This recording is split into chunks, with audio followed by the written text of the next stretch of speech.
My name's Brandon Hathaway. I'm the preacher here at the Westside Church of Christ in Owensboro, Kentucky.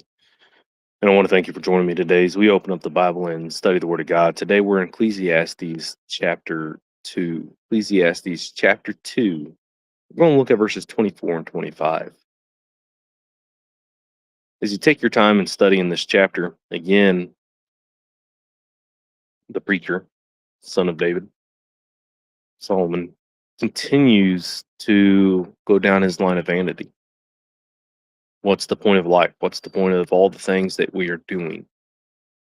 And so he goes to talking about being the king, being wise, and just having as much money as any man could ever want, right? More than that. He plants so many different vineyards and forests and makes the water flows to them all.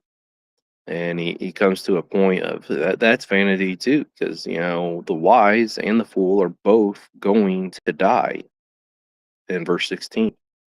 And when the king dies, he says, when I die, it doesn't matter if I was righteous or not. I don't know who's coming after me. Who's going to rule and take care of all this? What are they going to do good or not? And so he says, all that I do is continuously in vanity.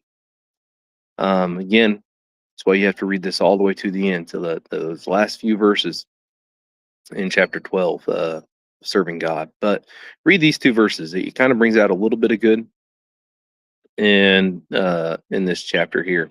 Verse 24 of Ecclesiastes 2 says, there's nothing better for a man than to eat and drink and tell himself that his labor is good.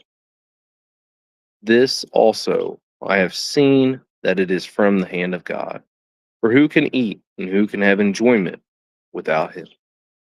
So you get, a bunch of this and a bunch of that on what's the point? What's the point of that?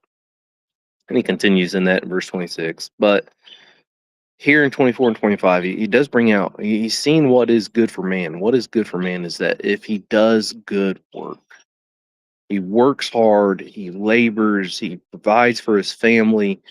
And when he's able to sit down at home with the meal, with the food for himself, food for his wife, food for his children, when he has all that, it is good. That is a good thing. He says, this I have seen that it is from the hand of God, right? God has blessed us with the ability to provide for our family, to take care of them, and the joy that we should get when we fulfill this command, and this responsibility, and we see the fruit of our labor, right? That's basically what it is. That's the fruit of our labor. We've worked through the week, and now we're able to see our children grow. We're able to see what we're providing for, what we're working for. So when we're able to do that, when we're able to sit down and eat and drink, and that the work was worth it, the work was good, because we can't do that without God.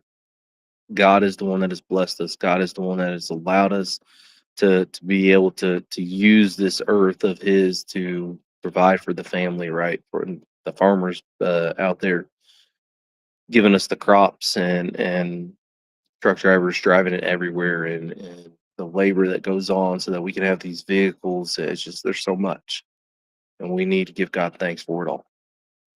Anyways, I want to thank you for joining me. Hope everybody has a blessed